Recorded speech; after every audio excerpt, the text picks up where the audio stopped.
ওম নমো ভগবতে বাসুদেবায়। হরে কৃষ্ণ, রাধে রাধে। নমস্কার দর্শক বন্ধুরা, আজ শ্রাবণ মাসে পবিত্র কামিকা একাদশী ব্রত। শ্রবণ করুন শ্রী কামিকা একাদশীর ব্রত কথা ও মাহাত্ম্য।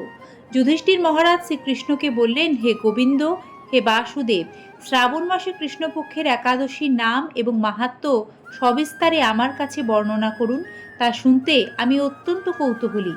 প্রত্যুত্তরে ভক্তবৎসল ভগবান শ্রীকৃষ্ণ বললেন, হে রাজন, পূর্বে দেবর্ষি নারদ প্রজাপতি ব্রহ্মাকে এই প্রশ্ন করলে তিনি যে উত্তর প্রদান করেছিলেন, আমি এখন সে কথাই বলছি।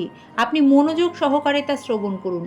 এক সময় ব্রহ্মার কাছে ভক্তশ্রেষ্ঠ নারদ জিজ্ঞাসা করলেন, হে ভগবান, শ্রাবণ মাসে কৃষ্ণপক্ষিয়া একাদশীর নাম কি?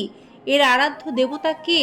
সেই ব্রতের বিধি বা কীরকম এবং এই ব্রতের ফলে কি পুণ্য লাভ হয় তা সবিশেষ জানতে ইচ্ছা করি। আপনি কৃপা করে আমাকে তা জানালে আমার জীবন ধন্য হবে। শ্রী নারদের কথা শুনে ব্রহ্মা অত্যন্ত সন্তুষ্ট হলেন।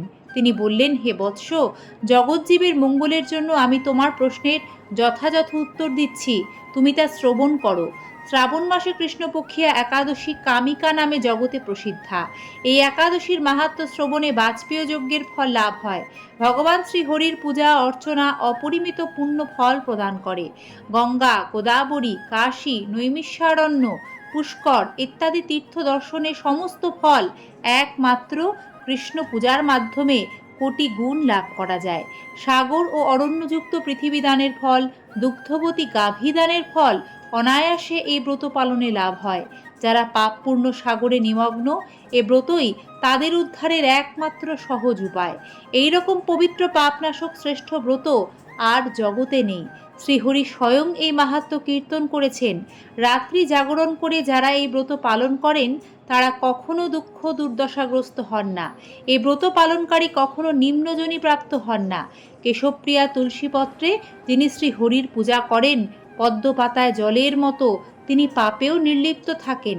তুলসীপত্র দিয়ে বিষ্ণু পূজায় ভগবান যেমন সন্তুষ্ট হন, মণি মুক্তাদি মূল্যবান রত্ন মাধ্যমেও তেমন প্রীত হন না। যিনি কেশবকে তুলসী মঞ্জুরি দিয়ে পূজা করেন তার জন্মার্জিত সমস্ত পাপ ক্ষয় হয়ে যায়। এ প্রসঙ্গে ব্রহ্মা বললেন, হে নারদ, যিনি তুলসীকে প্রত্যহ দর্শন করেন তার সকল পাপ রাশি বিদূরিত হয়ে যায়।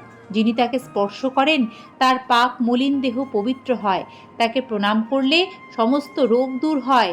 তাকে জল সিঞ্চন করলে যমও তার কাছে আসতে ভয় পান। শ্রী হরিচরণে তুলসী অর্পিত হলে ভগবত ভক্তি লাভ হয়। তাই হে কৃষ্ণ ভক্তি প্রদায়িনী, তোমায় প্রণাম করি।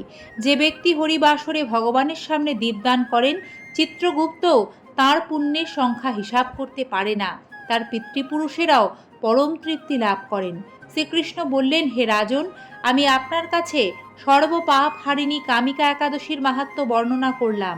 অতএব যিনি ব্রহ্ম হত্যা, ভ্রূণ হত্যা, পাপ বিনাশিনী, মহাপুণ্য ফলদায়ী এই ব্রত পালন করবেন, এমনকি এই ব্রত কথা শ্রবণ করলেও পুণ্য লাভ হয়। এই ব্রত মাহাত্ম্য শ্রদ্ধা সহকারে পাঠ অথবা শ্রবণ করলে সর্বপাপ মুক্ত হয়ে বিষ্ণু লোকে স্থান হয়।